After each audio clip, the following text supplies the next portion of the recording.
అబ్బా ఇప్పుడు పానం మంచిగుందిరా బై. అసెంబ్లీ సమావేశాలు ఖతమైనాక సుకూనుంది.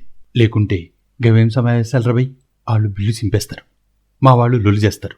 సింపుడు లొలి చేయుడు ఇక సమావేశాలు ఎట్లవుతాయి బై? కిరణ్ కుమార్ రెడ్డి ఆఖరి బంతి దాకా ఆడతానంటాడు. ఈడ బంతేసేటోడే ఎవ్వడు లేడు. ఇంకా ఆయన ఆడేదిప్పుడు, తెలంగాణ తేలేదిప్పుడు. గప్పుడెప్పుడో మా తెలంగాణ వాళ్ళు కాగితాలు చింపి గవర్నర్ మీదకి వేసిండ్రు. గది చూసి వీళ్ళంతా లొల్లి చేయలేదా? నాకు అర్థం కాదు. అరే గీ సింపుడు లొల్లి చేయుడు కామన్ రా బై. ఇక నా విషయానికి వస్తే ప్రతి ఎవలగాడు నేను ఫామ్ హౌస్లో పండుతా అనేటోడు. అరే పండగ ఏం చేస్తా?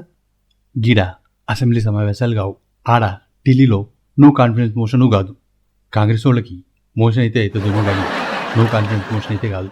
ఇక నేను చేసేదేముందని ఫామ్ హౌస్లో పండుతున్నా.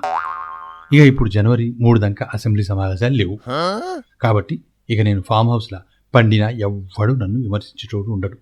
గదిరాబై ఇక నేను ఫామ్ హౌస్లో పోయి చక్కగా పండుతా. ఖుదాఫీజ్.